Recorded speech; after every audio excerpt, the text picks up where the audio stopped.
Activities are yet to return to normalcy in the northwest and southwest regions of the country after the measures taken by administrative authorities that covered 2 days expired yesterday. The measures were taken prohibiting the movement of persons within those parts of the region of the country as a result of the deepening Anglophone crisis. But life is yet to return to normalcy. Things are not yet functioning at full capacity as a result of the prevailing unstable socio-political and security situation in those parts of the country. Mimi Mefo has more. Streets in Bamenda on the 2nd of October 2018 are deserted. Locals have not resumed their activities normally, whereas the dawn-to-dusk curfew put in place by authorities in the northwest and southwest regions was to expire Tuesday. On the 1st of October, Bamenda residents were stuck indoors. Stepping out of their homes was risky for inhabitants, as gunshots were heard in several parts of the town.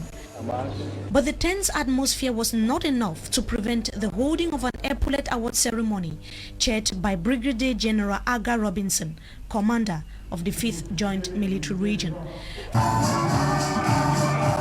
3 soldiers, amongst whom is a woman, were raised to the ranks of senior warrant officer, and a sergeant. They were told to fight against what military officials described as terrorists in the 2 English-speaking regions of Cameroon and continue to protect the state's territorial integrity. To reach this grade is not easy. We must work hard and discipline. It is discipline that makes you to grow very well. So I'm thanking God. It's our duty. So if the worst comes to the worst, I will take it as it has come. Okay.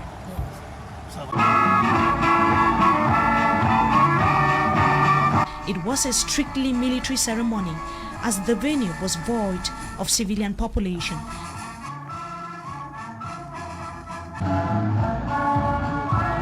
The ceremony was marked by march past of the various detachments of the military corps. We stay with you, Mimi Mefo, to talk about elections. Cameroon that has been criticized by the main opposition political party in the Republic of Cameroon. The Social Democratic Front has criticized the election organizing body for delocalizing polling stations in the crisis-stricken northwest and southwest regions of the country. The polling stations have simply been merged into polling centers as a result of the unstable socio-political and security situation in those parts of the country. But according to the Social Democratic Front, this is illegal. Mimi Mefo. As tension mounts ahead of the 7th of October presidential election in Cameroon, there are indications that not all the registered voters in the conflict-hit northwest and southwest regions would be able to express their civic rights. ELECAM officials, in trying to provide what they call solutions to the problem of growing insecurity in the regions, has announced the delocalization of polling stations to guarantee the safety of voters.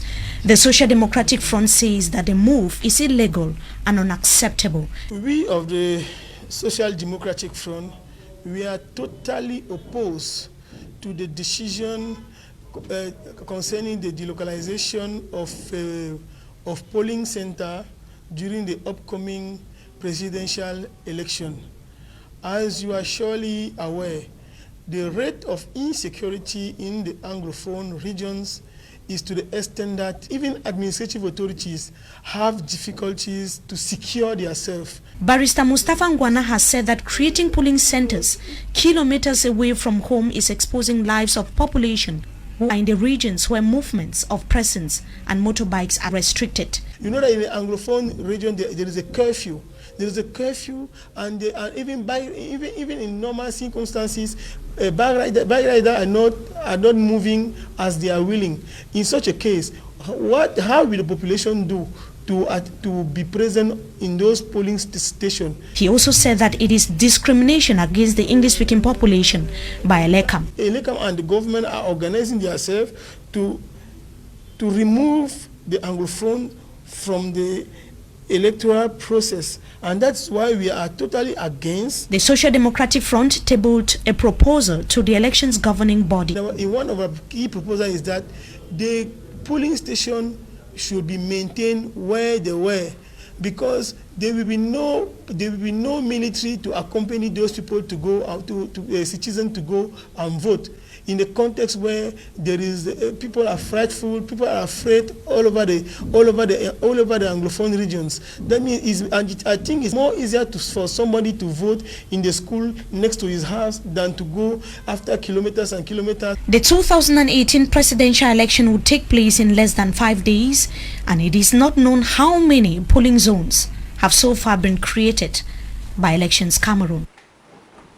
In the meantime, campaigns ahead of the October 7, 2018 presidential election in Cameroon continue across the country. Candidates and officials of political parties competing in this election are crisscrossing the country, wooing voters, while the Social Democratic Front and the CPDM have adopted a door-to-door campaign strategy, meeting professional groups and preaching the Paul Biya message, so to speak, to the militants of the Cameroon People's Democratic Movement, as well as sympathizers and supporters and the inhabitants of that part of the nation's political capital in general.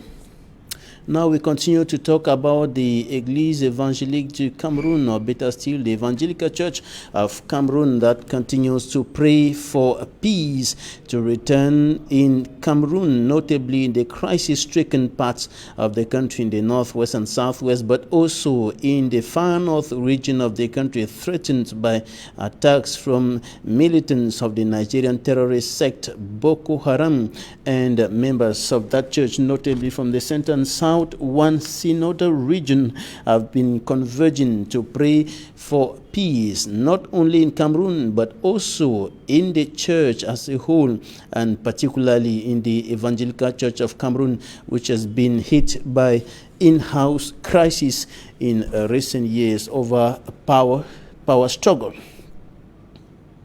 Now, for greater details, here's an extract of Reverend Pastor Philippe Ngwete. He is the Secretary General of the church. Year and 6 months, the situation of Cameroon is no more very good. When we consider the situation in the far north with Boko Haram, in the regions of northwest and southwest, we thought that it is better for us as a church to go before God, because what is impossible to men is not impossible to God. So we have been praying and fasting, so we hope that God will help us. We are now taking the commitment to Equally been praying for peace to return in the northwest and southwest regions of the country. They are not only praying, but they are equally feeling and sharing the pains of inhabitants, notably of the southwest region, as many of them continue to stream in to the Penja locality and other parts of the Mongo division as a result of the crisis in their areas of rest. C'est le sens de la solidarité que nous interpellons la jeunesse. We are urging them to be vigilant and to understand the need to safeguard all our achievements. Donc on a intérêt à sauvegarder tout ce qu'on a comme acquis. As the crisis deepens further, prayer is made by Christians of the Evangelical Church of Cameroon, EEC Penja Plateau, for God's intervention. Seul Dieu peut ramener la paix. Only God can bring back peace and stability in the country. That is why we organized this church service. We have to safeguard our country. Without unity, we cannot build. On ne peut vraiment pas bâtir quelque chose de meilleur. We are worried about what is happening in our country. That is why, through this prayer, we are asking the Holy Spirit to bless Cameroon so that the election should unfold hitch-free in our country.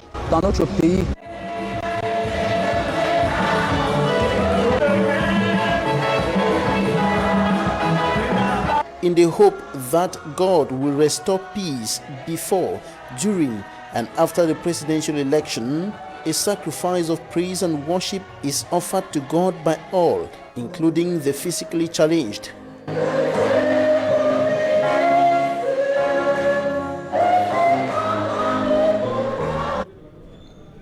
The administration of the University of Buea is stepping up efforts to enhance the functioning of that institution and also quality education and training offered to Cameroonians. An adoption of the 2017 administrative and management account top on their agenda. The endorsement of the advancement of members of academic staff, among others, were also items for deliberations.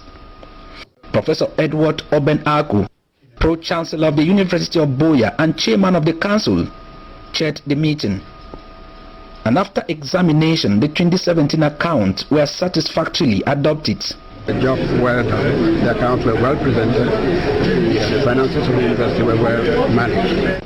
And more than 20 new academic programs were also approved at this UB Council meeting, all geared towards professionalization. And these are all programs that would make the students, the graduates, to be market friendly, to train young people who will come out and insert themselves very easily into the job market, or to create their own institute. So I think at that point, at that level, the University of Buea is on the right course. Finally, the committee approved on the recommendation of the Committee of Deans and Directors on the implementation of the 2005 Finance Law on the management of state universities. In sports, the president of the Confederation of African Football, Ahmad, has said the Continental Football Organization has never thought about withdrawing the hosting organization of the 2019 Africa Cup of Nations from the Republic of Cameroon. Speaking to the press shortly after visiting the Unity Palace and being received by the president of the Republic of Cameroon today, Ahmad indicated that Cameroon is the one organizing the AFCON and not the CAF or the Confederation of African Football. And so it is left to Cameroon to tell the Continental Football Organization whether it is ready or not. And of course, he dismissed speculations and information that had been circulating that the Confederation of African Football wants at all costs to withdraw the organization of the AFCON from Cameroon. He was accompanied by Samuel Eto'o, one-time indomitable lion, and he thanked Samuel Eto'o for organizing this meeting and of course organizing the visit to Cameroon, notably to the Unity Palace. And Samuel Eto'o is talking to the press, notably concerning the leaders of this nation or the upcoming presidential election. He said Cameroon needs a leader who unites his people, and as far as he's concerned, no doubt, he told the press, no doubt he's going to vote President Paul Biya. Now Ousmane Gyan Gabriel comes back on the stakes of the visit of the Confederation of African Football CAF President Ahmad to Cameroon. Structure and security issues are some of the aspects that the president of the Confederation of African Football, Ahmad, is coming with to Cameroon as he makes his first stop over to the country since he took over from Issa Hayatou. His visit to Cameroon is to see the readiness of the country that is expected to host the new look 2019 African Cup of Nations with 24 teams. Ahmad recently said at the CAF Executive Committee meeting that the fate of Cameroon hosting the 2019 AFCON will be decided only after the presidential elections next October 7, 2018. He arrives the country at a time when football actors feel his outing wasn't necessary since Cameroon is almost set. At the Sharm el-Sheikh CAF Executive meeting, it was disclosed that after the last inspection visit there was a significant delay as far as the delivery of infrastructure is concerned. More to that, it was announced that a joint CAF and FIFA team will be in Cameroon this month to study security issues. It is only after that last inspection team must have come and gone that the fate of Cameroon hosting the 2019 AFCON will be decided. Reasons why CAF's president is in Cameroon to once again reiterate the position of the Continental Football House on giving the best organization for the first ever 24-format African Cup of Nations. His meeting with the head of state Tuesday will definitely determine whether or not Cameroon can still hope of welcoming guests come June 2019. And he has made it clear that concerning the fate of Cameroon as far as the organization of the 2019 Africa Cup of Nations lies in the hands